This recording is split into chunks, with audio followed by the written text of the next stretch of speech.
Welcome to the Growth Enablement Madness podcast, and I'm Jim Ward, your host, CEO of BrainCell, the Growth Enablement Company.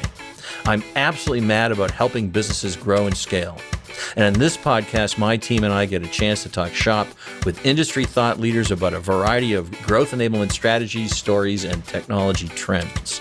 I'm happy that you're here, so let's get the growth conversation started.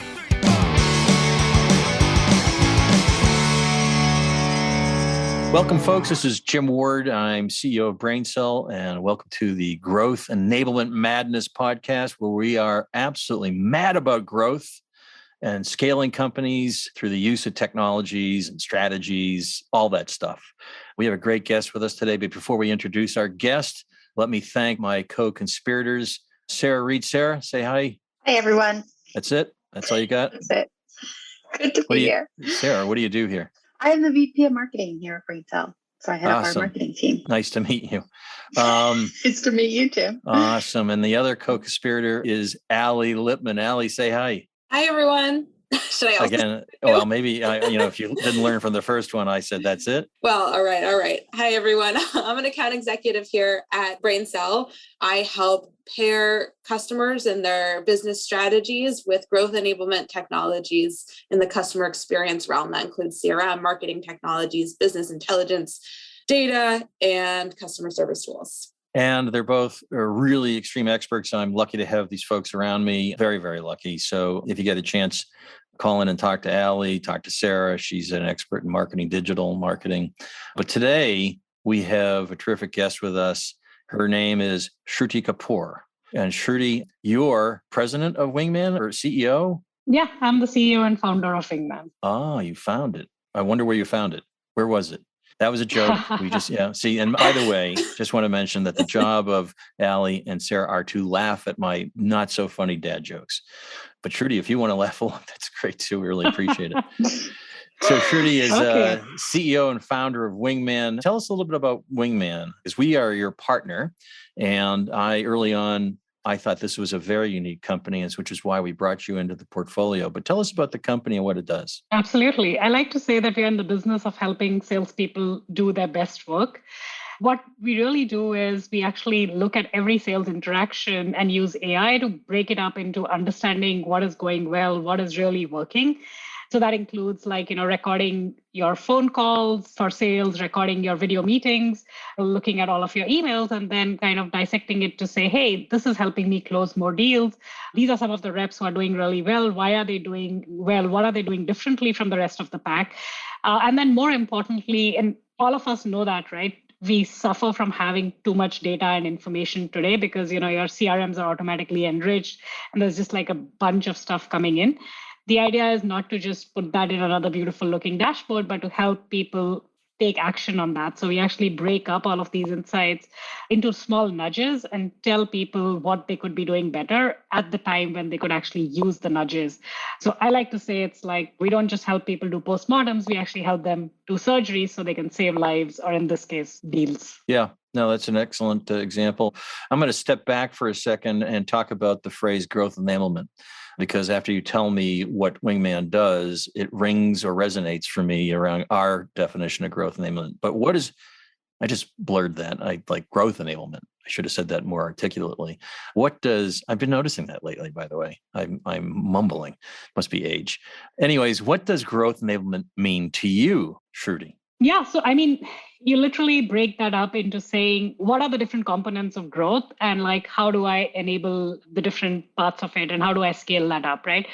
So for me, of course, and we have Sarah here, so I'm sure she looks at it from a marketing perspective. And that is about saying, how do I scale up the fact that I want good, repeatable copy that helps my target audience connect with my offering, right? And then, of course, from a sales perspective, you think of growth enablement as saying, hey, how do I help each of my sales rep get to more ACV or more deals that are closed, more quota that they attain, right? And of course, the third part of it is the engine that feeds all of this, which is the product that you're trying to sell, right? Now, in all of this, the common thread really is the customer. And to me, the growth enablement is how can you enable each of these functions to have a much better understanding of what the customer wants? Because if you have that right, then you have a really virtuous cycle going there. Actually, for me, the Wingman journey started with that, right? Like what I was struggling with in my previous company was that it was really hard for me to get the voice of customer to other decision makers, whether that was marketing, that was product, and even other people in sales. And so for me, I think growth enablement really is how do you get all of your functions aligned to hearing what the customer has to say and then being able to deliver on that promise. That's excellent. Of course, that's a lot of what we do here at BrainCell. But voice of customer, hearing voice of customer, being a truly inbound organization and understanding customer needs and requirements. I think that's awesome. I have looked at Wingman. One of the things I love about Wingman, and you're going to add to this, I'm sure, is that for me, it's like a football coach watching tapes. And it allows you the ability to listen to, read transcripts or listen to the recordings and see the recordings and be able to find elements that help you coach your sales staff to improve their conversations and be listening from a perspective of listening more, talking less. So maybe you can tell me a little bit about what does the Wingman product bring to a growth-focused business, and what are your competitive differentiators in the marketplace? I know there's other products out there. Yeah, absolutely. So like you said, of course, the first part of what we bring to the business is the voice of customer by allowing them, the ability to record, replay, and create what we'd like to call game tapes for calls, right? So people think of it as Netflix for sales teams. But the other part of it, and that is very unique to us, is saying that having all of this information is both powerful, but it can also be overwhelming, right? And the only way it begins to be useful is when you can act on that information. And helping make all of this intelligence actionable is what is very unique to Wingman, right? So we are not just recording your calls and giving you beautiful dashboards at the end of it. We are actually in real time looking at everything that's happening in the call and giving nudges to sales reps so that they could, based on all of the other data, they could take the right action in the moment, right? So today, one of the things that we do is while you're on the call, we'll actually tell the sales rep, hey, now you've been speaking for a really long time, or you're speaking too fast. Do you want to now, maybe change the tone, maybe ask a question? Because what we realized is that a lot of things that we do in sales calls are habits that have formed over a long period of time. And habits don't change overnight, right? So your sales manager or your coach comes in and they give you feedback once a month, and that's not going to help you change that habit. You actually need constant reminders to help you change that habit. So that's kind of where we differentiate ourselves. And the idea is, one, how can we enable the salesperson to take the right actions? And two, an important part of it is doing it with the right context in mind, because we don't want somebody to know something and then have to apply it one day later. Ideally, you want to know something when you can actually apply it right there and then. So that's kind of where we stand apart from the rest of the pack. Yeah, that goes back to my analogy to football practice. It's a week-long practice for that one game, but you're getting constant feedback. It's immediate feedback, and that's how humans need to learn, is because it's too late the next day. You've forgotten what it was you did. You need to have that immediate feedback. So that's awesome. And before we go on, I really wanted to ask, what do you think the next biggest investment that you're trying to accomplish within Wingman that might be new coming out? I'm unveiling something perhaps, and I'm going to be the first one to reveal this, but is there anything that you see new coming that you'd like to get into the product that's unique and fun? Yeah, so I think for us, I'm just wondering whether I should reveal this. Should I run a drum roll? Everybody, drum roll. You guys remember Christian Vacation? Come on, just do it. You got to reveal. You're here on the Growth Enablement Podcast where we're crazy. But anyways, Madness Podcast. I forgot my own name. Go ahead. What's the reveal? So amidst all that madness, let's reveal. So what's coming up?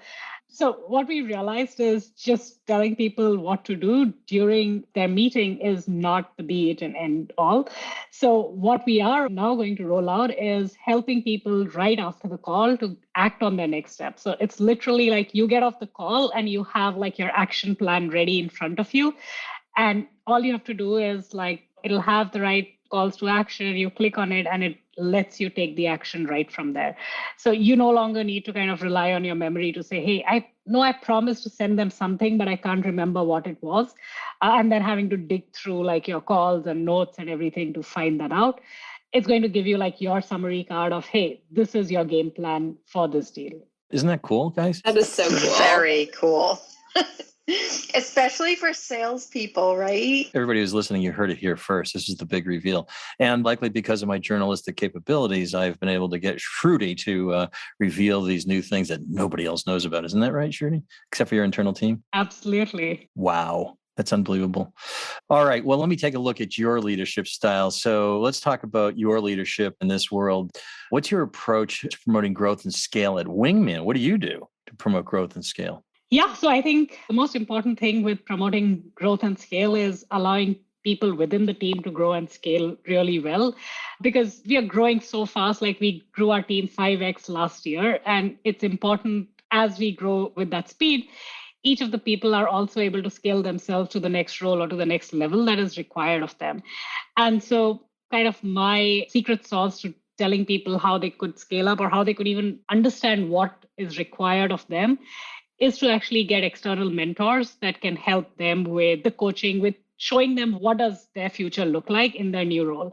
And of course, the second big thing is everybody in the organization, for them to be able to grow and understand what needs to happen, they should understand the voice of customers. So of course, everybody is a big user of Wingman, going back and listening to a bunch of calls, understanding what the customer wants so that they can be ahead of the curve. They don't need like the salesperson to come and tell them, hey, I think this is what the customer wants, for them to go and plan their own thing. So I think those are kind of my two hacks, essentially helping them see the future, both for their role and for the company and the market.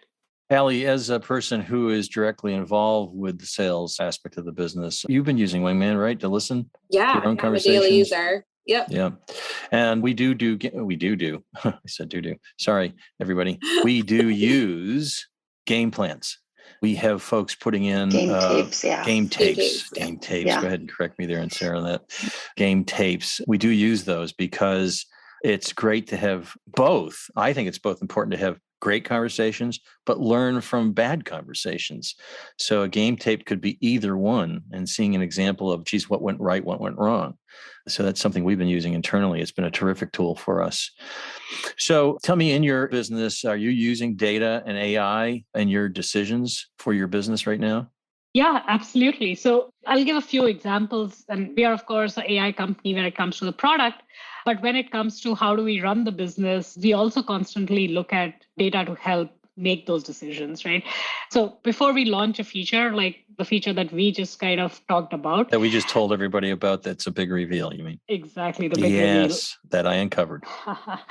So the way we would go about like even deciding which one we want to do is we would actually start seeding that in our conversations, and then we would go back and look at the data to say, hey, which is the one that people are talking most about, right? And then we would, of course, go back, listen to those snippets of the conversations, understand what got them excited, and do follow-up conversations, right? So that's just a very specific example.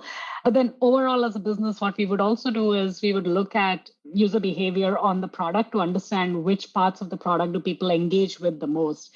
Where do they actually get stuck? What frustrates them? And then constantly iterate on those things. So we have something called like a bug squash that we do bi-weekly, and where we try and use all of that data and insights to actually create a more delightful experience for the users. So there are several different aspects where we like to use the data. And of course, I know Sarah's here and marketing loves data of every sort. You can't run a good demand gen team without knowing that. So yeah, we also have very detailed dashboards that help us track how our lead pipeline is going all the way along, what segments, what sources are working better, slicing and dicing, all of that. So I think today, if you're not using data, to some extent, you're flying blind. But I feel that a lot of times when people think about data, they just think about numbers.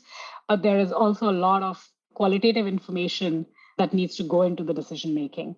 So yeah, we use both of those. Couldn't agree more. It's one of our fastest growing segments of our business is data science, data engineering, getting that data from various sources to become more predictive rather than siloed data. So we totally get it.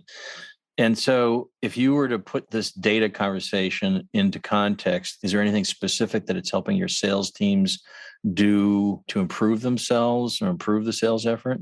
Yeah. So one of the things that we constantly do with our own sales team is understanding what are some of the blockers that are coming up, and then using that information to create what we call battle cards on the product so that when they're on the next call and we've done a bunch of brainstorming around what we think is the right way to respond to some of those objections, then they have that talk track that shows up automatically, right? So that's one way in which the sales team uses data to just improve their performance. And what they find really exciting is that in the past, they would bring up these objections that they're facing. They would have all of these conversations, brainstorm on what's a good way to handle it. But then when the next time came along, right, very often they would just go back in their head to that automatic talk track they've been using all this while. But now it's much easier for them to experiment with new things because a cue card pops up and tells them, hey, why don't you talk about it in this way? And then they can quickly come back to the manager with feedback. Did this land well? Did this not? So they can iterate much more quickly. Otherwise, very often managers would come up with a new talk track and then they would just be waiting for somebody to give them feedback because nobody was even trying it out. That's very good. So if you were to share some thoughts based on your experience as a business leader, based on being CEO of Wingman, so other business leaders who are looking to grow and scale their business, what should be their focus points? Do you have some suggestions for the listeners out there? Yeah, so I think one important aspect of the way I think about growing a business is everybody is going to make mistakes, but you need to have a good way of helping people find like a version 2 of whatever it is that they're doing. And that needs to flow in with respect to how do you even think of a project on day one. If you don't think of a project on day one with the expectation that this is going to have a version 2 later, people are going to get very stuck with one, getting like the perfect thing on day one. And two, they're going to get very kind of stuck with their own idea of what they think is good rather than being open to experimenting, looking at data and iterating, right? So I think that's one important thing that I've learned through all of this. Like you're never going to know what is going to work, right? Of course, there are going to be instances where you don't have data, you'll have to go with the gut feel. But even in those instances, understand that you don't get tied to the decision that you're making on day one. And you don't start using that as a proxy for you being right or your own ego. It's important to learn rather than to be right. Absolutely true. And the more you can wrap data around these decisions, the more it'll reduce your stress as a leader because the decisions feel less risky and they are less risky. So getting your appropriate predictive data in place and having scorecards for everything, numbers don't lie. And so if you have the numbers, I believe the business of my life, based on all the numbers that we're using today and providing for clients, is it really helped me to make more critical decisions with less risk. It's funny you mentioned scorecards. In fact, one of the features that I thought wasn't necessarily that important or maybe customers won't really like as much was the scorecards features. We allow managers to kind of score calls on the product. And I was surprised, like when we launched scorecards and when even like during the pre-launch phase, we had so much excitement and so many managers writing about it. And that was one instance of me saying that, listen, none of us know what the customer wants. Like you sometimes just have to go with making sure that you collect the right information. So how is the scorecard applied in that instance? What we do is on the product, we have like a feature where you can create like a template of your scorecard to score reps on certain types of calls. So I was saying that was a feature that we didn't think of as maybe being as exciting, but people really liked it. So you have to be open to getting data and getting feedback and using that. Yeah, it's so critical. And I think that's an important feature to have because it allows a number to be applied and then actually have a rubric and something to coach from. And when you coach, you don't want to be coaching on multiple things. You want to coach on the unique aspect of that person. If it was a football player and it was footwork at the offensive line, you want to coach that person. But if it was a receiver, it's going to be a different coaching. So having a rubric that indicates what to coach on is super important. So this brings us to our techtainment section where we're going to ask you some questions that you have no idea we are going to ask you. So it gets us to know you a little bit better and gets the audience to know you a little bit better as a person, a human. You are human, right? We didn't check that, did we, guys? We didn't check because she's involved with AI and stuff. So anyways. You should call this the Turing test. Exactly. I Yes, was just it's a going to say we Turing didn't put her test. through the Turing test. Yeah, I Yeah. know. We're going to need to do that in the future, in future episodes. I think I'm going to go first. Okay. All right. You're abandoned on a desert island. What 3 things would you want to have with you? Oh, that's a good one. Some device to get me water to drink, a Kindle, and a knife so that I could cut and eat some stuff around me. Is the Kindle any good without internet, though? Yeah. I have It enough works for a downloaded little books. while. Yeah. It'll need to be solar powered. Right. So I think one of the things I'd want is people. 3 people. Yeah, 3 other Sarah, people. Allie, and Shruti. Yeah, all together, right? That's awesome. That's a good answer. Anyways, okay, Sarah, you got one? I noticed you didn't say your children. Well, I assumed I didn't have a choice about the people because it was a deserted island. Well, now you got to take care of other people, so that's not a lot of. Right, you got to right. take care of yourself, Better Yeah. be It's by the vacation, yourself. the desert island vacation. right? Actually, it's probably starting to sound good as Shruti. Oh, really? A desert island? It sounded good I get to a me. Kindle few and days Kindle off, with some no clean work, water. no internet, nothing. Yeah. What is something people are always surprised to learn about you? Oh, another good one. Um, You can hear the music as if the I'm time is thinking. running out. Do do do do do do do do do do. Okay, do. I think a lot of people are surprised to hear that I actually did my graduate studies in life sciences and wanted to be a cancer researcher. Oh. Interesting. That doesn't actually surprise me, though, because you're in a very interesting field which requires research, but it's noble. It was very that's a noble effort. How did you go from that to this? Wingman? Yeah, how did you flip to this? Oh, I want the origin story. Yeah, so I did my 4 years of undergrad. I spent a year after that doing research at that point in epidemiology. And I realized that I did not want to be stuck in a lab pipetting stuff and like tinkering with small little tubes for like 16 hours a day, which is what I was doing at that point. And I realized that there was some exciting stuff to think about, but a lot of it, like literally 99% of what you do is actually grunt work. And I decided that balance didn't suit me. And then through some twists and turns, I basically decided to go into business, did my MBA at the top university in India, and then went into finance and eventually decided that I really wanted to do startups and I was really excited about technology. So that kind of led me into a fintech startup. And that's where I got introduced to doing like B2B sales. Absolutely was flabbergasted how little data people have to make the decisions. Everybody feels in control because they look at these beautiful, complex Salesforce dashboards, but the underlying data in most cases is like complete garbage. And yeah, that's kind of where I was like, this makes no sense. People spend so much time and effort in designing these dashboards and implementing Salesforce, but nobody can really make good decisions with this. And so that's when I realized that you can't change human behavior. You can't get human beings to take like perfect notes. But what you can do is you can now leverage technology to help human beings take perfect notes. Yeah. It's funny you should say that because using Wingman has allowed me not to have to write the notes that I use. And I'm a left-hander.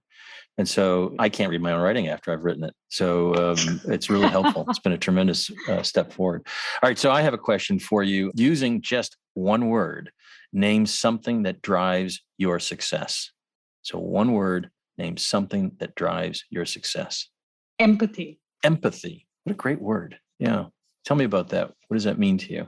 Yeah, so I think success in every context is so much about the people around you, whether that is in the business context, whether that's about your business, customers, or your employees, or if you're trying to hire people, or if you're trying to raise funds, right? Like it's always about understanding and listening to and understanding the motivation of the person on the other side. And I think if you can empathize with people, there is such a huge unfair advantage you have in making sure that you get what you want and you also give the other folks what they want. Yeah, and I think that also applies when you're dealing with your 5-year-old kid, or at least that's been my only experience with dealing with kids, but I'm sure you might have different ones. Well, wouldn't empathy be a great thing for the whole world? More empathy. Hashtag more empathy. Before we depart, tell me, is there anything else you want to tell the audience about Wingman that you want to make sure that folks know about? Well, we already revealed one thing. Anything else on the roadmap or coming up next that you want to make sure folks know about on Wingman? There's actually a bunch of great stuff coming. I only spoke about what we are going to help people do after the call is over. There's also some really interesting stuff coming for what we'll allow people to do so that they can prepare for their calls much better. Because I know how much we all hate like getting into a call without knowing who else is going to be there. What are we talking about? What did we discuss the last time? So there's some really good stuff coming there. But I think overall, if you believe that you want to proactively improve the behaviors in your sales teams, you should absolutely be using Wingman. Otherwise, you're doing a massive injustice to your sales team. Yeah, and the part we play with Wingman, not only are we the partner for resell, but we also provide the services to set you up to learn how to use it in a optimized way, because I'm a true believer in all technologies. It's great to automate, but it doesn't always, if you don't know what you're doing, you don't have a strategy behind it, doesn't mean the automation will improve your situation. That's where we come in as BrainCell. Well, listen, Shruti, can you tell the folks how they get a hold of you to ask questions? Yeah, absolutely. Of course, you could always reach out to Jim and he'll put you in touch. I am also pretty active on LinkedIn. You can find me if you search for Shruti Kapoor and Wingman. Great. Well, that's great. It was wonderful having you, and this is a wonderful conversation. Thank you very much. And thanks to my trusty team, Sarah Reed and Allie Lippman again. Thank you both. Folks, you can hear these podcasts wherever podcasts are found. Where are they found? Spotify, iTunes, Audible, wherever you like to listen to your podcast. But also YouTube, right? Because we do the video on YouTube. One of these days we'll do it on Twitch. I don't even know what Twitch is, but we should use it. I hear it all the time. We're going to start using TikTok too, right, Sarah? Mm-hmm. Yeah, Jim's going to show everyone how to do the floss. Yeah, I don't even know what that means. All right. Well, again, folks, come back to hear us share the podcast with your friends, your neighbors, your family. And we appreciate you listening to us today. And thank you, Shruti Kapoor of Wingman. Thank you very much.